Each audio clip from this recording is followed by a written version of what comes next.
What's that mga birds? For today's video, susubukan natin mga birds ang Ultimate Fishing Challenge, kung saan susubukan nating manghuli ng mga isda gamit ang bamboo stick sa dalawang magkaibang spot dito sa tabing dagat at sa ilog. At susubukan din natin mga birds ng 5 pain: hipon, pusit, isda, hermit crabs, at kangkong leaves. Alin kaya ang mananaig? Alin kaya ang mas effective?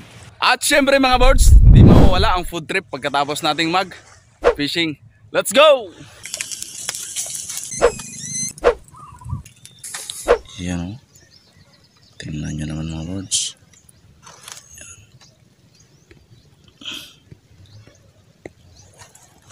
Wow! Ang laki ng laman o. Wow! Wow! Suka na maasim birds.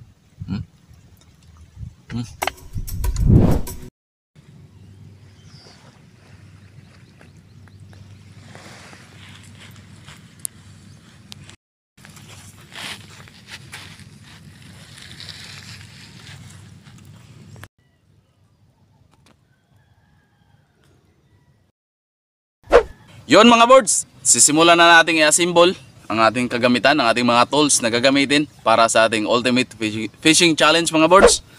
Ito na yung bamboo stick.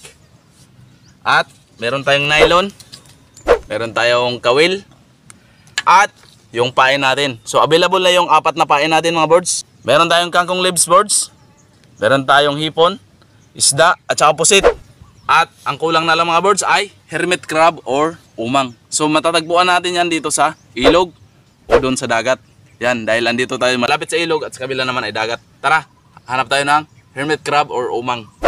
At dito nga pala tayo mga birds, manguha ng hermit crabs na pamain natin, dagdag pamain dito sa ilog dahil medyo malalim pa sa dagat. Tara, meron din yan sa dagat.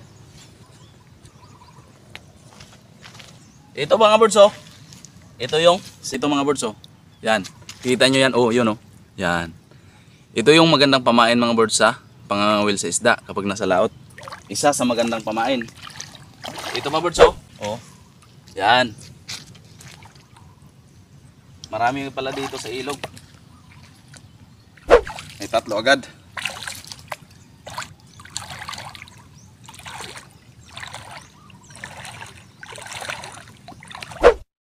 Ito mga birds oh. Meron na kaagad tayong 4 na pirasong hermit crab. Dadagdagan pa natin to mga birds. Tingnan natin dito sa dagat. Tara.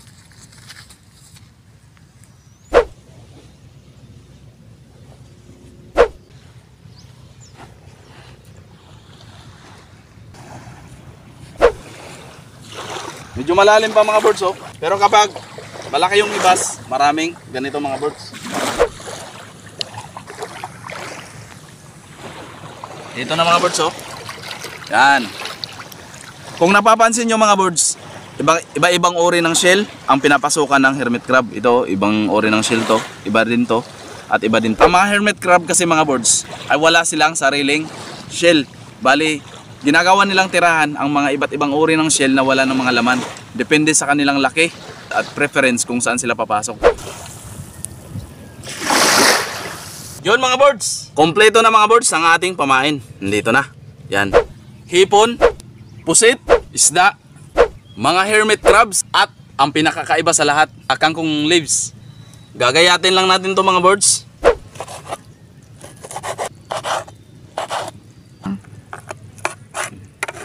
Parang tatakas pa yung ating umang.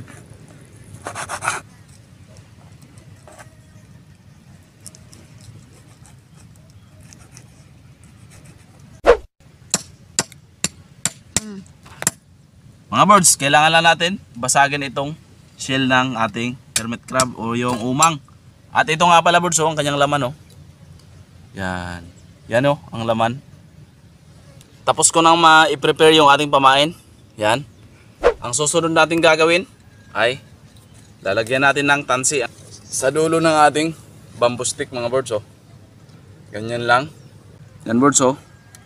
Yan, itali lang natin ng mabuti para hindi baka higitin ng malalaking isda mga birds, kaya dapat mahigpit yung pagkatali, you know.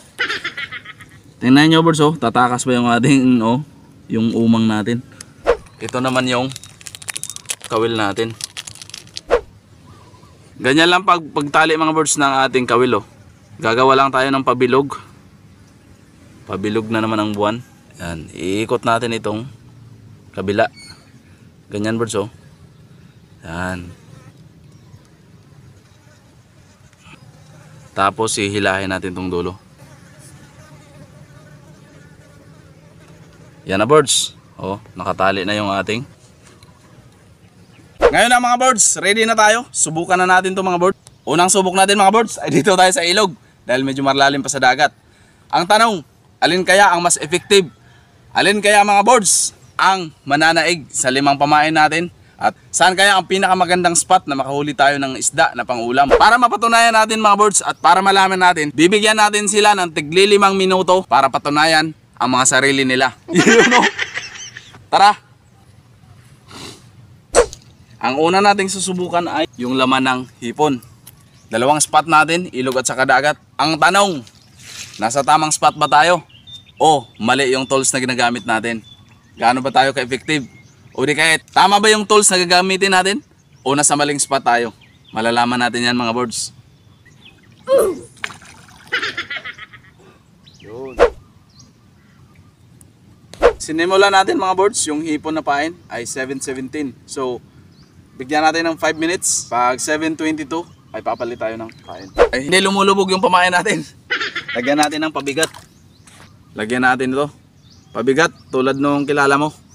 Another try mga birds. Yun. Yun o. May bawas na yung ano natin. Pain. Ibig sabihin may humihigit.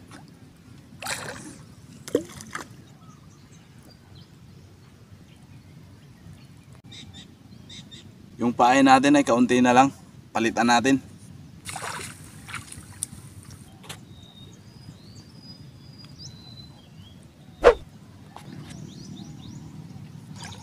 Wala nang pain, no?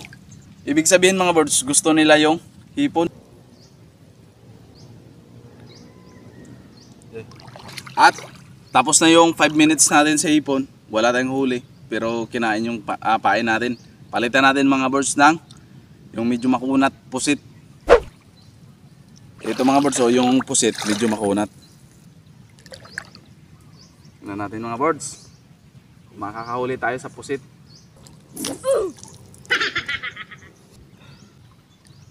Uy, uy.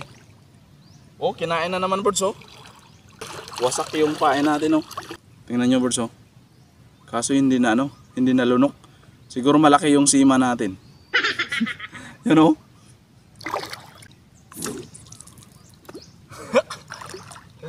Di tayo sanay sa ganito birds. Pero marami ako nakakita na gumagawa nito.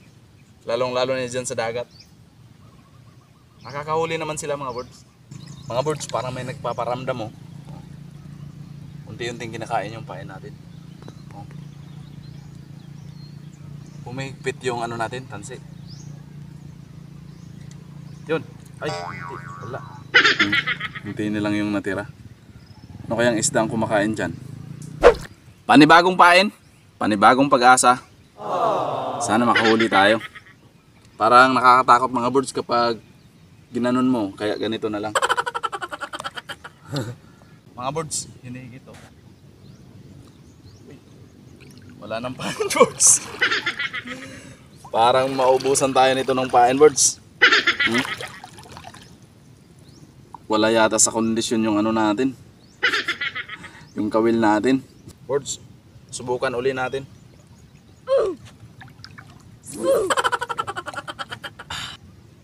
May kumakain birds. Huli.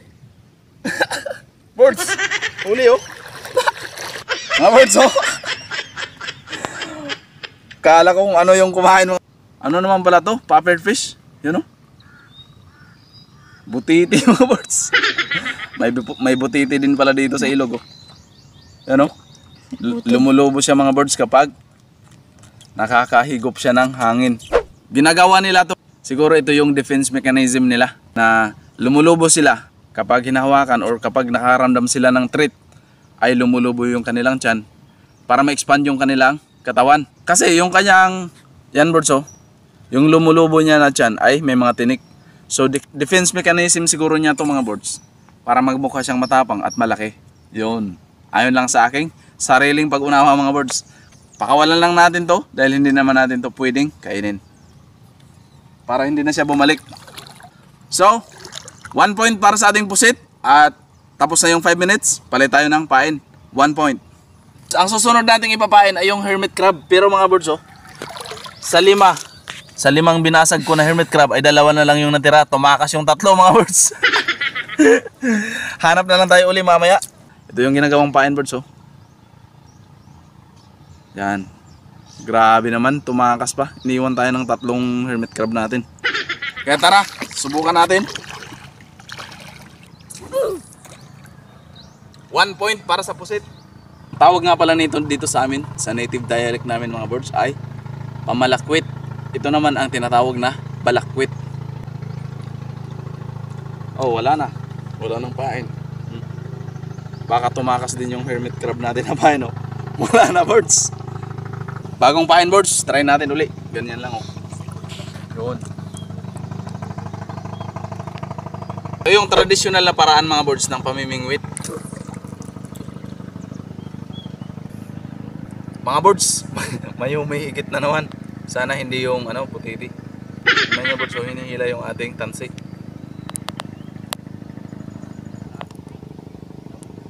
Mga birds, time's up na. 5 minutes na yung ating hermit crab. Kinain lang pero hindi tayo nakahuli. Kung isda nga pala mga birds, hindi pa natin nasubukan. Subukan natin dito. Yan, pahubas na. Mga birds, oh, may kumakain din sa pain natin na isda, oh. Kunti na yung laman. So palitan natin ng bago. Hindi pa tayo nakakahuli birds ng magandang isda. Siguro mali yung spot natin. Minsan kasi mga birds nakadepende rin sa spot. May mga spot din mga birds sa ilog na maganda ring pagkawilan dahil maraming isda. Pero ito, siguro walang masyadong isda dito dahil mababaw.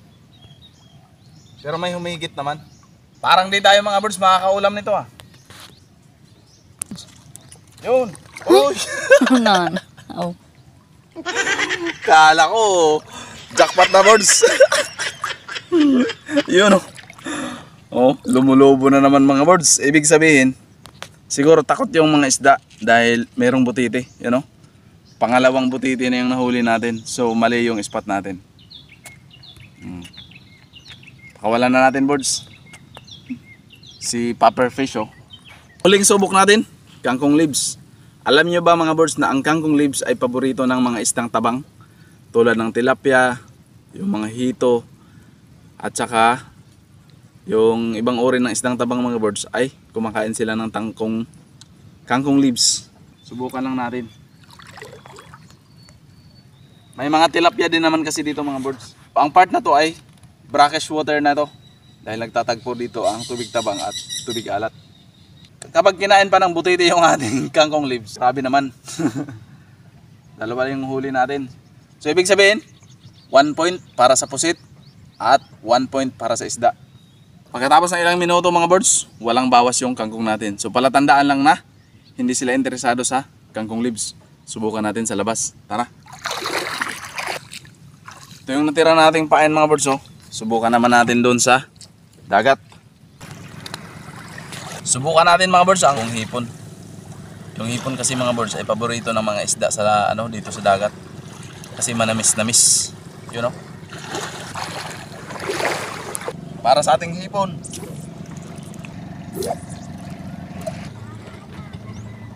Baka mali yung spot natin o mali yung tools na ginagamit natin o di kaya wrong timing tayo. Kasi minsan mga birds, maganda talaga mga wheel dito. Lalo na kapag mababa lang yung dagat. Dahil makakapunta ka dun sa spot na may mga isda talaga. Pero dito, susubukan lang natin. Baka naman meron, di ba? Lipat tayo ng spot. Dito tayo sa bandang malalim. Baka dito na tayo makajakpat. Kailangan natin mga birds pagsikapan. Kailangan natin galingan at gumawa ng iba't ibang uri ng strategy para magkaroon tayo ng ulam.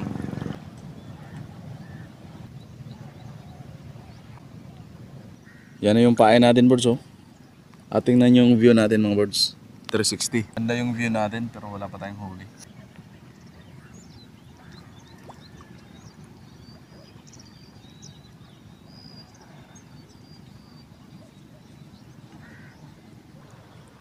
Oh, may humigit oh. Ano? Ano? Tingnan birds ha? Oh, may humigit oh sa tansi natin oh. Yun. Oh, huli. Birds oh. Huli.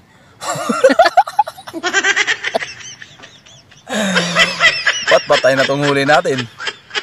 Birds oh. Patay na yung huli natin oh. Mga birds, ito na naman oh. May humihigit na naman oh. No? Yun. Uy, pusit. Pusit birds. Pusit oh. Joke lang. So, mga birds, after how many times tanggapin natin mga birds na minsan hindi tayo nagtatagumpay sa mga bagay na gusto nating gawin.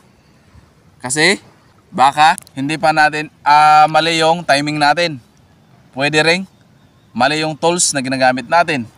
Pwede ring mali yung spot na pinuntahan natin. So ibig sabihin mga birds, dapat may tamang strategy, may tamang spot, may tamang tools, at may tamang resources tulad ng pamain. So ibig sabihin, wala siguro tayo ngayon sa timing, kaya wala tayong huli. Kaya dapat alam natin mga birds yung mga strategy, yung mga tamang tools at tamang spot. Tulad mo, dapat alam mo yung worth mo. Dapat alam mo yung value mo. At dapat nasa tamang lugar ka.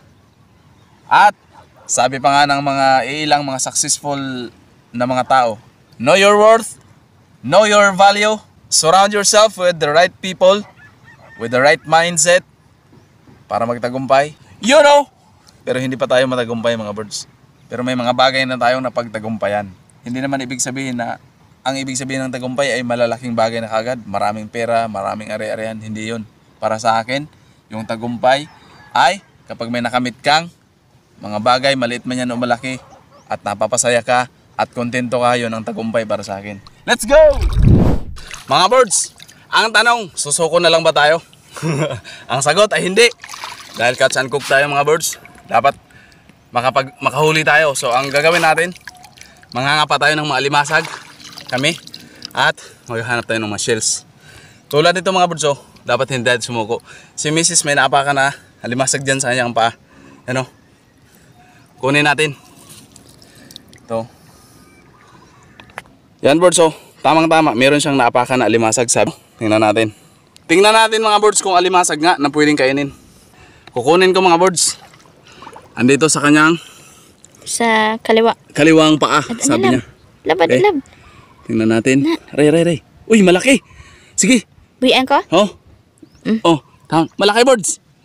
Oh, tingnan mo ah. Okay. Aray. Yun. Masag birds oh. Malaki. Pwede na to. Pangdagdag. So ibig sabihin, may pag-asa pa tayo mga birds na makaulam.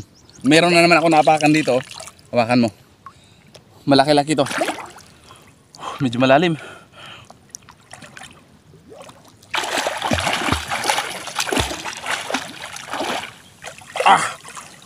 Ito mga birds oh.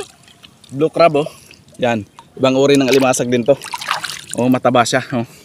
Yun, may pangulam na tayo. Oh. Naka-defensive mode siya mga birds oh. Yan ang kanyang defense mechanism. Tinataas niya ang kanyang sipit. Kaya ingat-ingat lang. Yun. Dalawa na. Kaya galugarin natin ang spot na to. Baka meron siyang mga kasamahan. Ayos. Yan mga birds. Isang halimbawa na kapag hindi gumagana yung mga unang plano mo, minsan redirection lang yan mga birds. Huwag kang susuko. Gagawa ka ng ibang paraan, ibang strategy para makuha mo yung isang bagay na gusto mo. Ganito dapat ang lakad mga birds. May plan A, plan B, at mas mabuti kung may plan C. Ito mga birds oh. Ito na yung plan B natin. Mga birds, ito lang yung nakuha natin oh. Nahuli natin, 2 pirasong alimasag lang. Pero sa nasabi ko na mga birds, dapat meron daw plan A at meron tayong plan B. Magmumukbang pa rin tayo mga birds. Tara! Ito mga birds, yung plansi natin, oh. Yan. Meron tayong mga isda dyan mga birds. At meron tayong mga shells. Yan. Saang or spider shell mga birds. Yan, oh. Yan. Sarap ng ulam natin ngayon. Yan yung plansi natin mga birds. Tara, sit up muna tayo ng tent natin.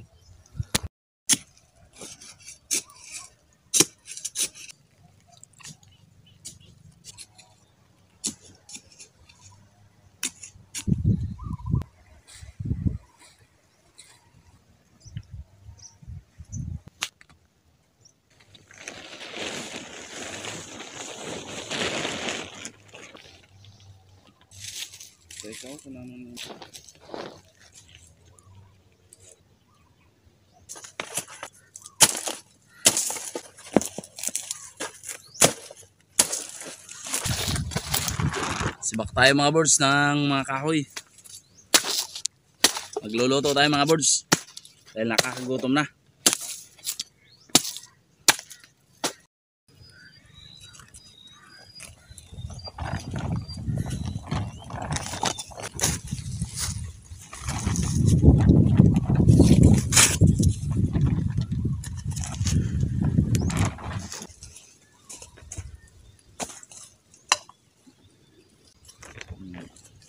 Dito nga pala kami mga birds, oh. Nagluluto ni Mrs. oh. Yan. At ito yung mga ulam natin. Mga birds, ilalaga lang natin tong ating gulay birds, oh. Talbos ng kamuti at saka talinum. Yan, oh. Ilalaga lang natin tong mga birds. Yan. Wala nang ibang ano pa. Yan natin birds ang kaunting asin. Yan. Para medyo may lasa. Tapos yung mga shells natin at yung isda ay ihawin natin dito.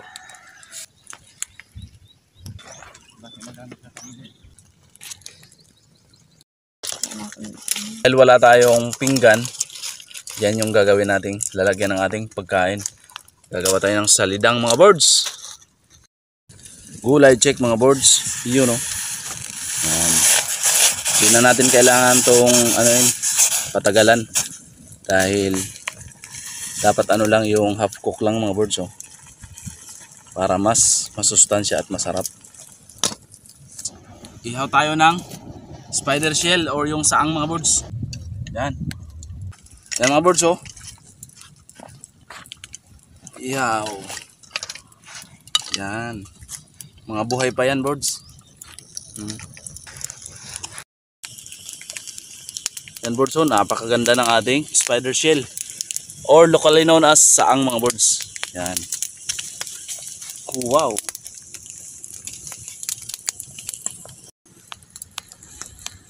Ihaw tayo ng isda at alimasag mga birds, so ihawin na lang natin.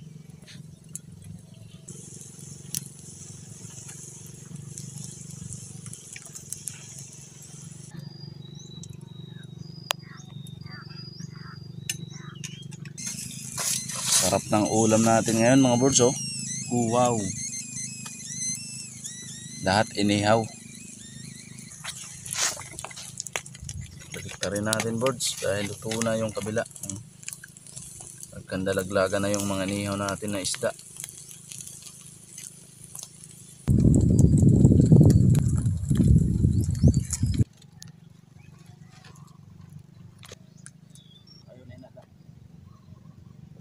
Yan, sunod nating ihawin mga birds ay yung talong. Yan, oh. Mga talong natin birds galing sa garden. Libre, di ba?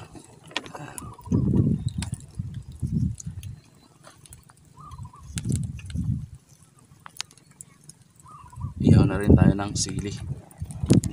Yan, oh. Yan birds, oh.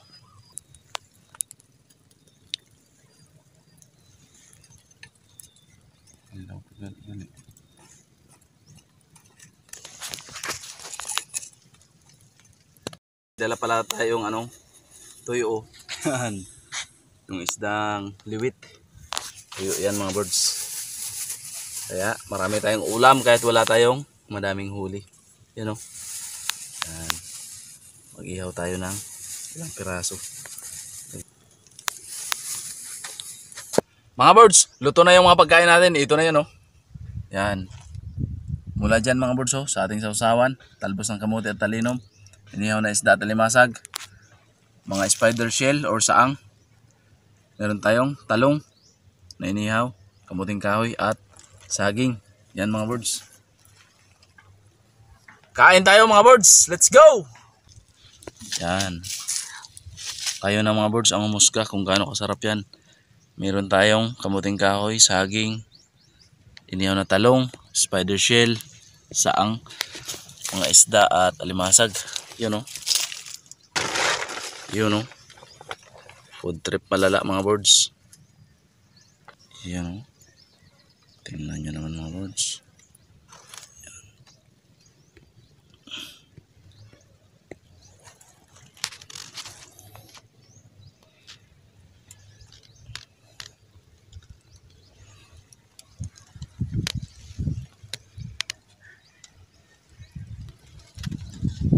Yun mga birds, kain na tayo mga birds oh.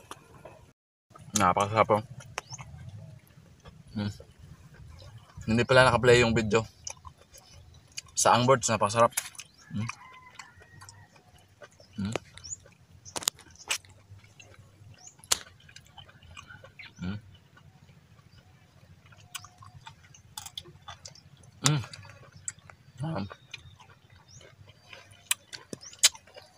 Kamuting kahoy birds.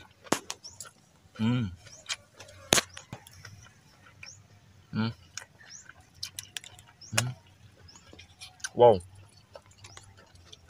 Sobrang laki ng laman oh. Wow.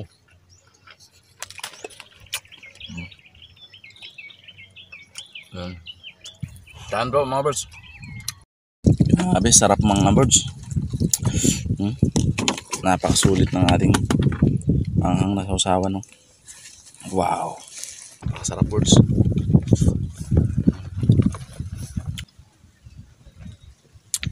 Saging. Yun o.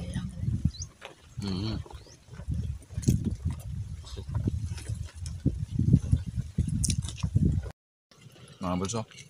Nabutas na siya dito sa likod. Wow. Tingnan nyo birds. Napakasarap. Tingnan nyo naman mga birds o. Wow. Isabay na ako. Natin ang mga pangpaanghang. Wow. Suka na maasim birds.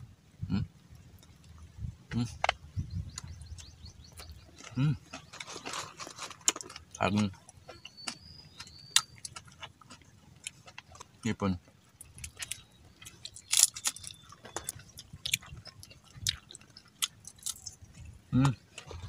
Grabe. The best. Talong birds oh.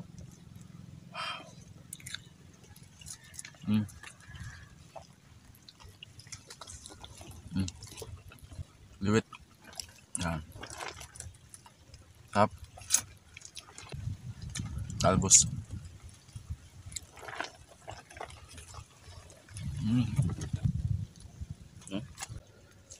Wow.